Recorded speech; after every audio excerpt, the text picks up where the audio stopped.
యేసయ్యా నీవే నా రక్షకుడు అని మన నోటితో ఒప్పుకొని హృదయమార మనం ఆయన్ని సొంత రక్షకునిగా అంగీకరించి మన జీవితాన్ని ఆయన పాదాల దగ్గర పెడితే మనం రక్షించబడతామండి.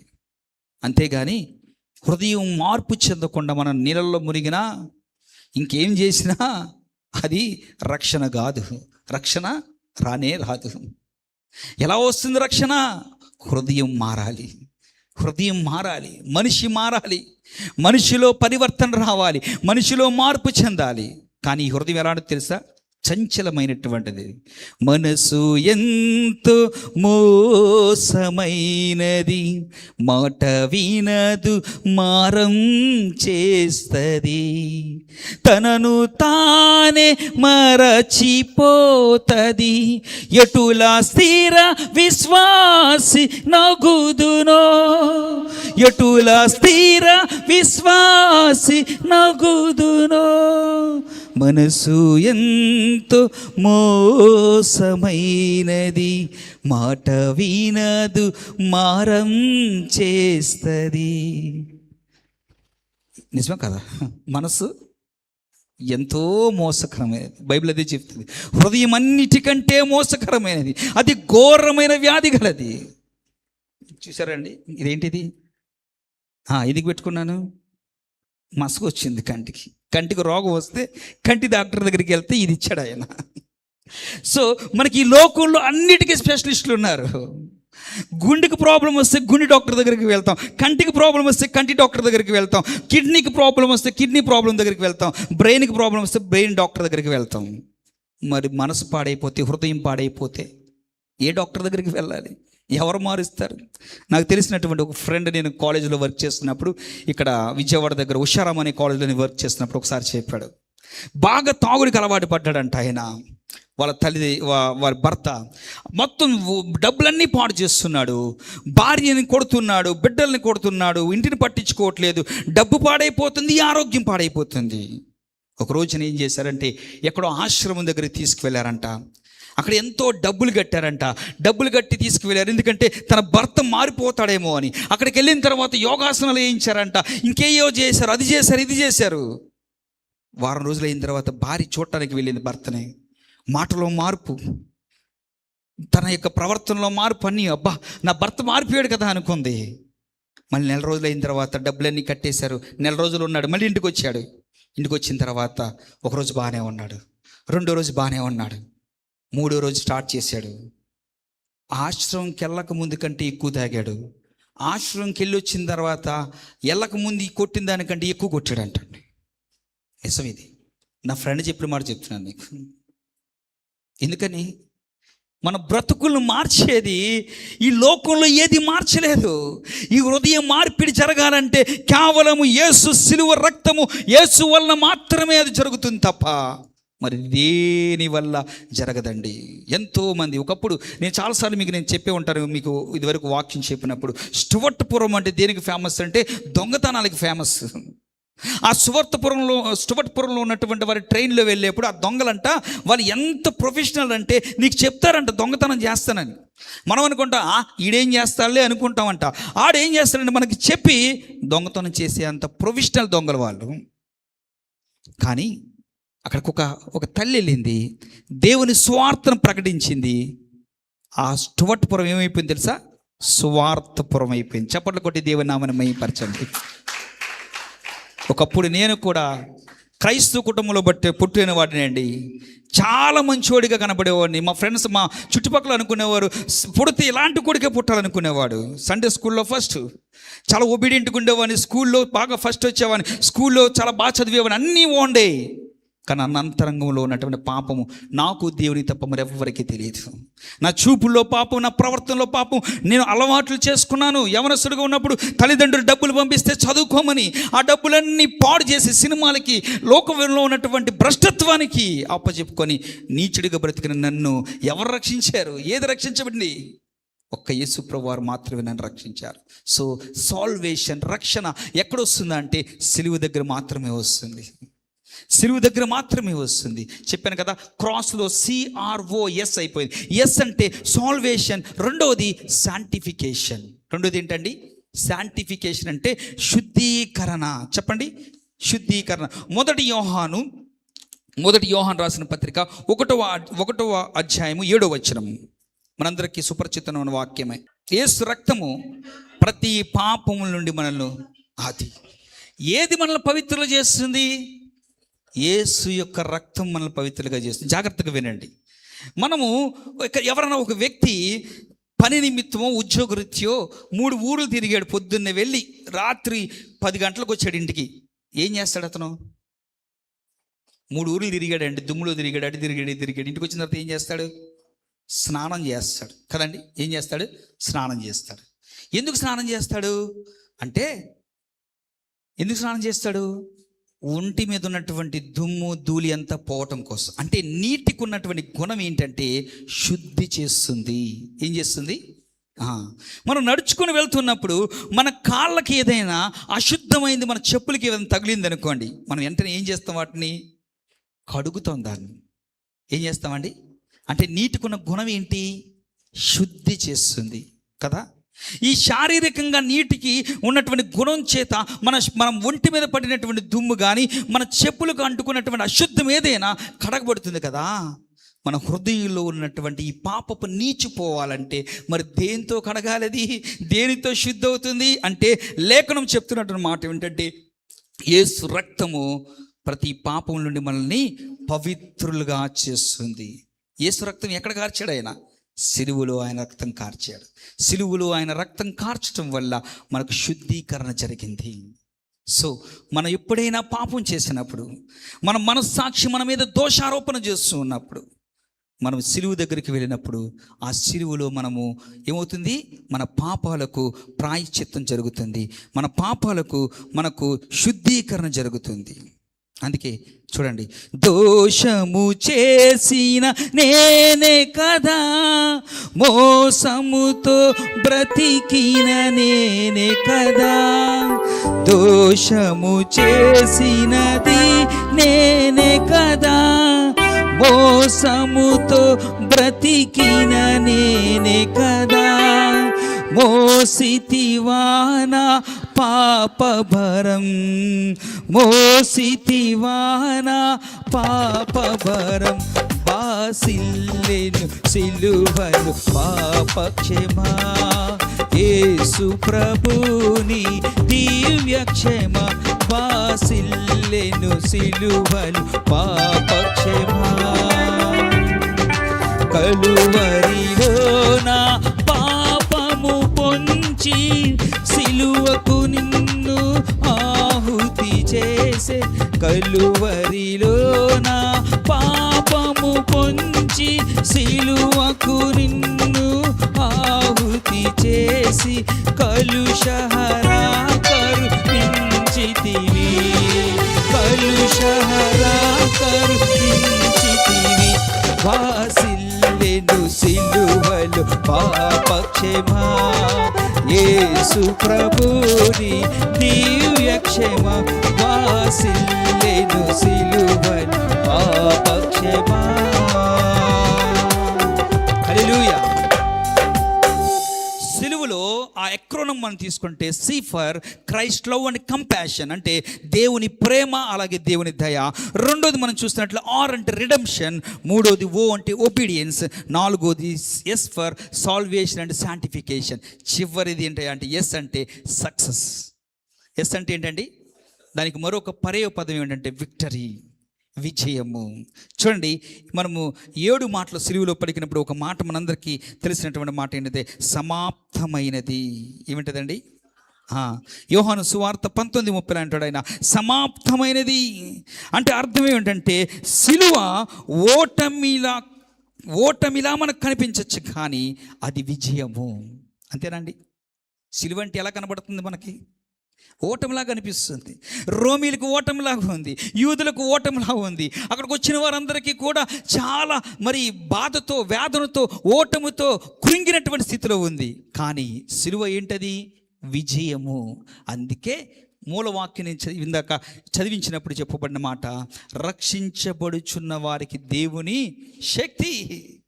ఎవరికి వెర్రితనము అంటే నమ్మనటువంటి వారికి, సిలువను గూర్చిన వార్త నశించిపోతున్న వారికి, నమ్మనటువంటి వారికి వెర్రితనము. కానీ రక్షించబడిన మనకు అది దేవుని శక్తి, అది విజయం.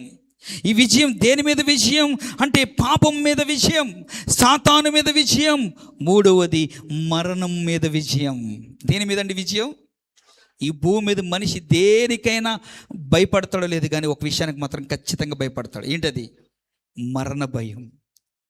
ప్రతి మనిషిలో ప్రతి ఒక్కరిని వెంటాడేటువంటిది ఒక మనిషి నీడ తనను ఎలా వెంటాడుతుందో మరణము వెంటాడుతుంది. అందుకే యోబు అంటాడు, అయ్యో పాప సహితుల్లో నుండి పాపరహితుడు పుట్టగలిగిన ఎంత మేలు.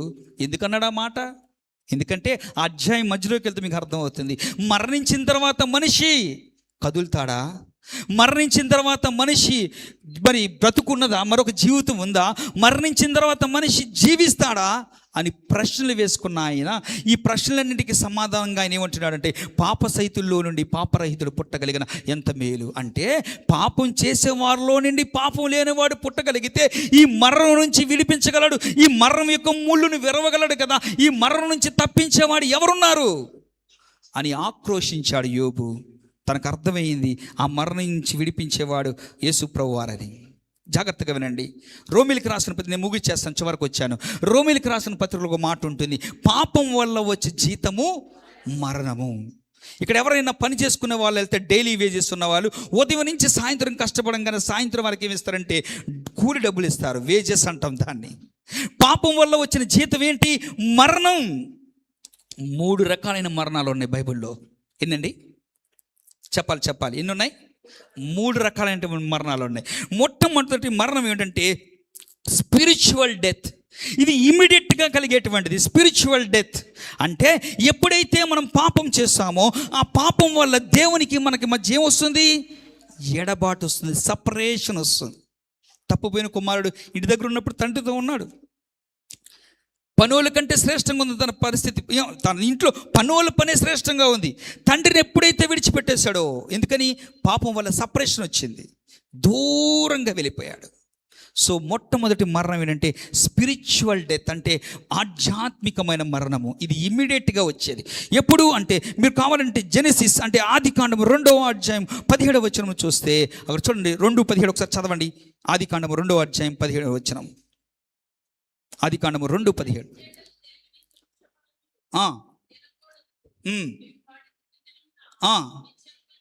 నిశ్చయముగా చచ్చెదవు.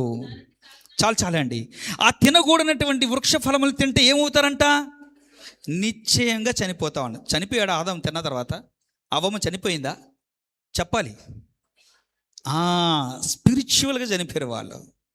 ప్రతిరోజు దేవుడితో వారికి ఇంటిమసీ ఉండేది, దేవుని కలుసుకునేవారు, దేవుడితో ముచ్చటించేవారు. కానీ ఎప్పుడైతే ఆ పండు తిన్నారో వారికి దేవుడికి ఎడబాటు వచ్చింది, చెట్లు చూడడం దాకున్నారు. ఇప్పుడు అలాగే ఎఫెసీయులకు రాసిన పత్రిక 2వ అధ్యాయం 1వ వచనం, మీ ఇంటికి వెళ్ళిన తర్వాత చూసుకోండి.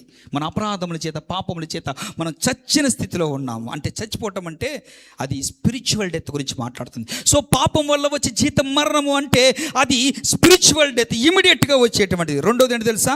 భౌతికమైనటువంటి మరణము. చూడండి, హెబ్రీయులకు రాసిన పత్రిక 9:27 త్వరగా తీయండి. హెబ్రీయులకు రాసిన పత్రిక 9:27.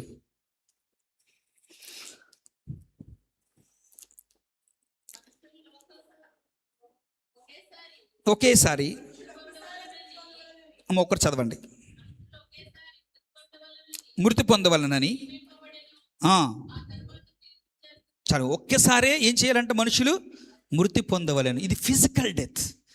నువ్వు లోకంలో ఎంత గొప్పవాడివైనా సరే, చెప్పండి, లోకంలో కొంతమంది గొప్ప వాళ్ళ పేర్లు, రాజకీయ నాయకులు, సినిమా యాక్టర్లు, క్రికెట్ ప్లేయర్లు చచ్చిపోయారు లేదా? నేను మైసూరు వెళ్ళినప్పుడు టిప్పు సుల్తాన్ యొక్క సమాధిని చూశాను. మైసూర్ ప్యాలెస్ చూశాను. చాలా వైభవంగా ఉంటుంది మైసూర్ ప్యాలెస్ బయట నుంచి. లోపలికి వెళ్తే కొన్ని గదులు చూస్తే చాలా పురాతనమైనదిగా, పాడైపోయిందిగా ఉంది. అలాగే టిప్పు సుల్తాన్ గారి సమాధి దగ్గరికి వెళ్తే చాలా పెద్దది, కానీ సమాధి ఎలా ఉంది?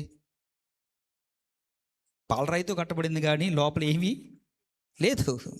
ఈ భూమి మీద ఎంతటి రాజులైనా, ఎంత గొప్పవారైనా, ఎలాంటి వారైనా మరణాన్ని రుచి చూడనటువంటి వారెవరు లేరు. ప్రతి ఒక్కరికి సంభవించేది. సో పాపం వల్ల వచ్చే జీతం మరణము. మొదటి మరణం స్పిరిచువల్ డెత్, రెండోది ఫిజికల్ డెత్, మూడోది ఏంటో తెలుసా? Eternal death. ఇదే రెండో మరణంగా బైబిల్ చెప్తుంది. చూడండి, ప్రకటన గ్రంథం 20వ అధ్యాయం 14వ వచనం. ఈ మాట చెప్పి నేను ముగిస్తాను.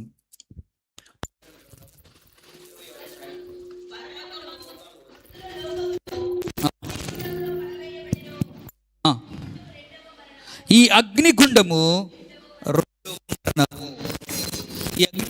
అండి రెండో మరణం అంటే దేవుని యొక్క ధవళ సింహాసనం మీద ఎప్పుడైతే తీర్పు తీర్చబడుతుందో, తీర్చబడిన తర్వాత ఇది యూజ్ చేస్తున్నారు.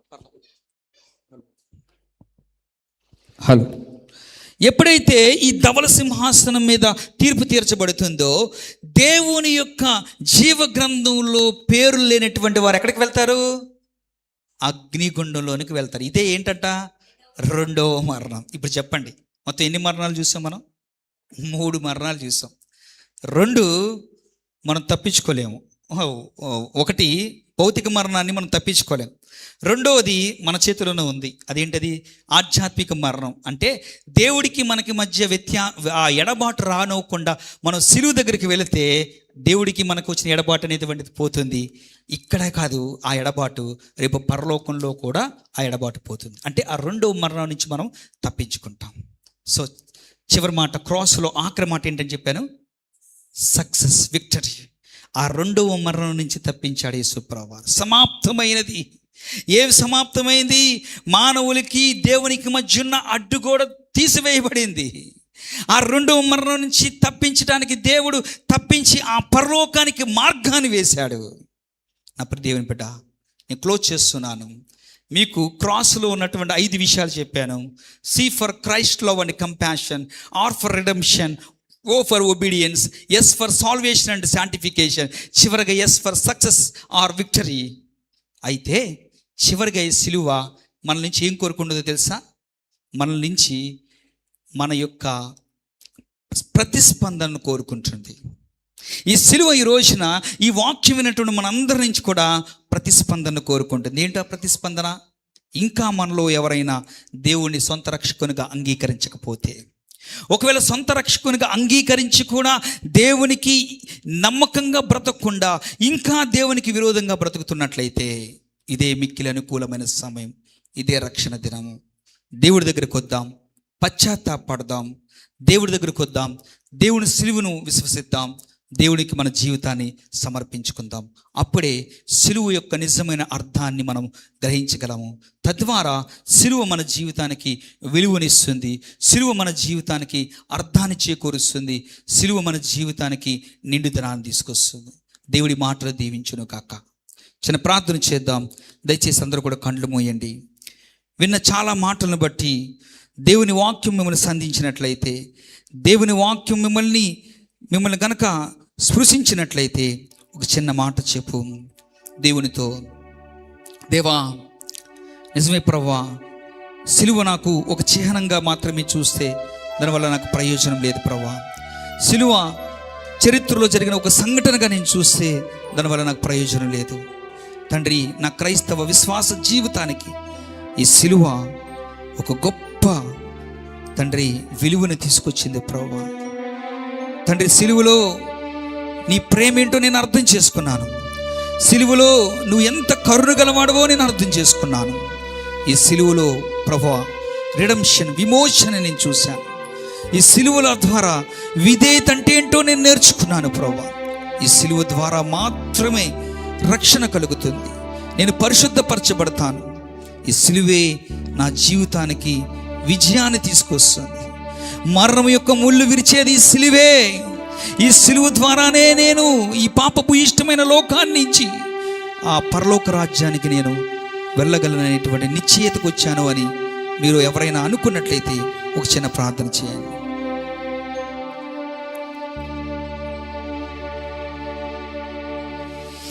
ఇదిగో దేవా నా జీవితం, ఆపాదమస్తకం నీకంకితం. ఇదిగో దేవా నా జీవితం, ఆపాదమస్తకం నీకంకితం. శరణం నీ చరణం, శరణం నీ చరణం, శరణం నీ చరణం, శరణం నీ చరణం. ఇదిగో దేవా నా జీవితం అపాదమస్. అందరూ పాడదాం. నీకంకితం. ఇదిగో దేవా నా జీవితం అపాదమస్తక నీకంకితం. పలుమార్లు వైదొలగినాను పరలోక దర్శనము నుండి, విలువైన నీ దివ్య పిలుపుకు నే తగినట్లు జీవించనైతి. అందుకే కైకొనుము దేవా ఈ నా శేష జీవితం. అందుకే కైకొనుము దేవా ఈ నా శేష జీవితం. శరణం నీ చరణం, శరణం నీ చరణం, శరణం నీ చరణం, శరణం నీ చరణం. ఇదిగో దేవా నా జీవితం అపాదమస్తక నీకంకితం. ఇదిగో దేవా నా జీవితం అపాదమస్తక నీకంకితం. ప్రార్థన చేసుకుందాం. మహోన్నతుడా గొప్ప దేవా నీ కొందనాలు ప్రభువా. ఈరోజు సిలువ యొక్క తండ్రి లోతుగా మేము ధ్యానం చేయటానికి, దాని యొక్క నిజమైన అర్థాన్ని మేము కనుగొనటానికి మీరు కృప చూపించారు. నీ కొందనాలు ప్రభువా. నిజమే, సిలువ ఒక్కటే మా జీవితాలకు విలువనిస్తుంది ప్రభువా. సిలువ ద్వారానే మేము మా జీవితానికి పరమార్థాన్ని మేము కనుగొనగలము. తద్వారా ఆత్మీయ క్షేమాభివృద్ధిని పొందుకొనిచు అయ్యా నీ రాకడ పర్యంతము మా పోకడ జరిగేలోపు నమ్మకంగా ఉంటూ ఆ రెండో మరణం మీద విజయాన్ని సాధిస్తూ నిత్య జీవంలో మీతో పాలుభాగస్తులవుతూ నీ ముఖ దర్శనంలో ప్రభావం మిమ్మల్ని స్తుతిస్తూ నిత్యానందభరితులమై మేము జీవించినట్లుగా సిలువ విలువ కలిగి ఎరిగి దాని శక్తిని పొందుకుంటూ ఈ పునరుద్ధాన శక్తిని పొందుకుంటూ మా ఆధ్యాత్మిక జీవితం ముందుకు సాగటానికి సహాయం దయచేయండి.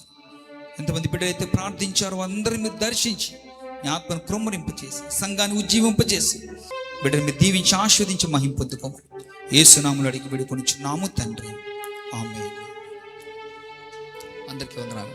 రాజ్యములో నేనుండాలని నీ రాజ్యము విడిచి నీవే నాకై వచ్చితివా. నీ రాజ్యపు వారసత్వం మరచి నేను ఈ లోకపు తండ్రితో కలసి నేను నీ రాజ్యపు వారసత్వం మరచి నేను ఈ లోకపు తండ్రితో కలసి నేను మరలా మరలా సిలువ వేయుచున్నానే, మరలా మరలా సిలువ వేయుచున్నానే. యేసు యేసు నా పాపములు ఒప్పుకొనుచున్నానే. చేరితిని నీ చెంతకు జీవింతును నేను నీ కొరకు. చేరితిని నీ చెంతకు యేసు జీవింతును నేను నీ కొరకు. బలి పశువుగా బలి అర్పణలో నా కొరకై శ్రమ సహించితివి. బలి పశువుగా బలి అర్పణలో నా కొరకై శ్రమ సహించితివి. చేరితిని నీ చెంతకు, జీవింతును నేను నీ కొరకు.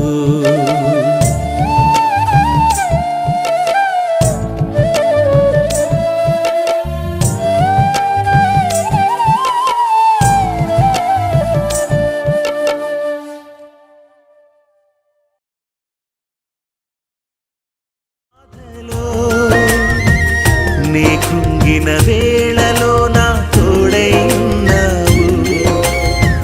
నా వేదనలో నా బాధలో నీ కృంగిన వేళలో నా తోడై ఉన్నావు.